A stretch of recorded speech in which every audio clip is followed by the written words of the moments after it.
Oh, man, you see it. I mean, I'm wearing the Lions shirt. You know we're Lions fans. This stinks. So I wanted to come on here and make a video. I made a video just a couple days about the Seahawks, talking about how this would be a tough win for you. You had 2 tackles out, like what had happened the last couple years. The Lions were very well aware of it. They were very confident in what was going to be next.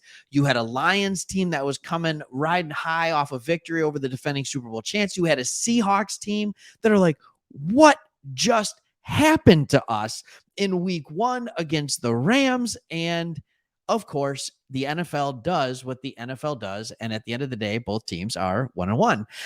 And so here's what I want to do in this video. I want to talk about why this victory was even more impressive than you may have originally thought.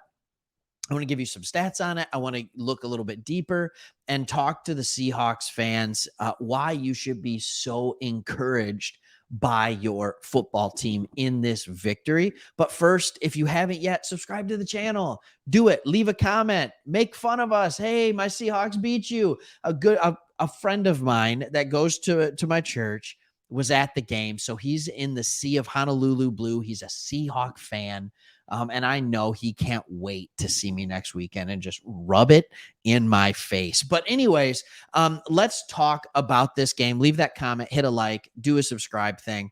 And let's talk about how good it was. And the first reason this was even more impressive than originally thought was just the flat out efficiency of this team. Now, I don't know how it felt to a Seahawk fan, but what I know is that to a Detroit Lion fan, it felt like it was legitimately impossible to get you off the field. And I know there were some punts, not many. All right. But look at these numbers. Geno Smith, 32 of 41, 328 yards, 2 touchdowns, no picks. We had the 1 sack. That was a big sack, and I get that. But he, for the most part, avoided pressure all day. We couldn't get to him. It felt like consistently all day, all that would happen is completion for 3 yards, you turn it into 7. Completion for 8 yards, you turned it into 12. Completion for 12 yards, you turned it into 16. Like, we could not wrap up. You had receivers, tight ends, running back, whoever, running open all the time. I have never seen a team run more play action. I'm just like, what is going on? And you found a way. The defense found a way to hold up after losing Tariq Woolen. It was impressive. And not only that, but the physicality in which you played with. Oh my goodness, the physicality. Like, the Lions pride themselves on being a tough team. I'm sure you've heard in Seattle, you talk about, like, you probably are making jokes about biting kneecaps and Dan Campbell's original press conference and all that kind of stuff.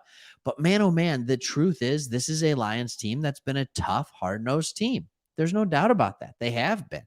And you guys just came in here and you punched the Lions in the mouth. You punched us in the mouth. You punched us in the mouth on offense. Somehow that's how you punched us. Our offense did fine against your defense, and that would be the one area of concern I have. We'll talk about that in a second. But this offense, when I look at Kenneth Walker, that dude is a stud, and you know it. Like, you've got yourself an elite talent at running back who can do a lot of things. He's slithery. He's also powerful. He's also shifty. He can do it all. He really can.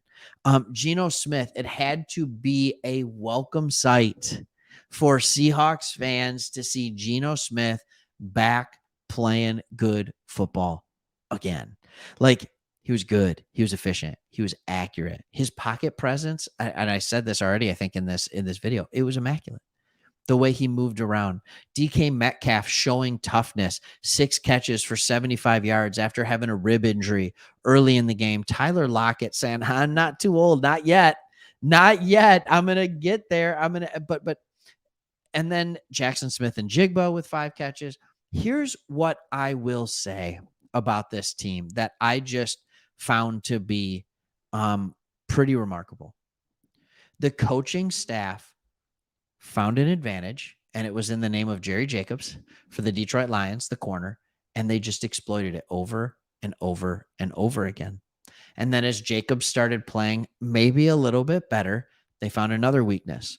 And it was Derek Barnes, the linebacker, Alex Anzalone. They had started biting on some of the play actions. So they just started running play action in the fourth quarter. They'd bite on it, and you had tight ends and wide receivers running wide open.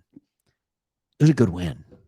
And then you have a big play on the defense. You get a pick six. You force a fumble. Like, those are things that go your way. That's great. Like, that's great. You fully take advantage of both of them and turn those 2 turnovers into 14 points. I know the Lions, the box score will show 3 turnovers. The St. Brown fumble doesn't matter. That was a deep play. Time expired. Doesn't matter. It was as time expired. And so 2 turnovers, 14 points. Maximize your opportunity. You did it. But here's what's even more impressive. You heard the announcer say it. I've been in that stadium many times. Arrowhead's loud. I get it. Your stadium, unbelievably loud. Ford Field can rock. Like, that place gets loud. And the announcers are talking about how loud it is. The fans have never been more excited for Detroit football in the last 30 years. I don't know. But like, so that place was nuts. Standing room only. They made available an extra 12 to 1,500 tickets. And for standing room only tickets to go for $125 a piece in Detroit, and to be gone like that, the fans are going nuts. They're going nuts. I remember a time back off the 0-16 season where I got season tickets. That's 10 games for $280. And these standing room only tickets are going for 125. So yeah, it's kind of crazy when you think about all the things that were going against you. You had your left and your right tackle were out, and they gave up nothing. And the game plan was brilliant. You chipped Hutchinson every single time. You did a play action. You moved Geno, and the line held up. It was either a quick throw or the line held up. It was just good football. It was really good football. And I think, like, there was a couple of comments. I did the video before talking about, like, I hope this isn't the commonality, because I think most of you realize Pete Carroll's a good football coach. He just outcoached us. This offense and what they have done to our defense each of the last 3 years. Now, 2 years ago, you can say lack of talent. Last year, you can say lack of talent. This year, you can't say lack of talent. You just beat us. And it was a good victory. So I wanted to come on here and I wanted to say congratulations. Congratulations. You stink. All right. It's good. Hey, Seahawks are good. This is why we have this channel. Sometimes a team that we cover on the channel plays the Lions. And unfortunately, sometimes a team that we cover on the channel beats the Lions.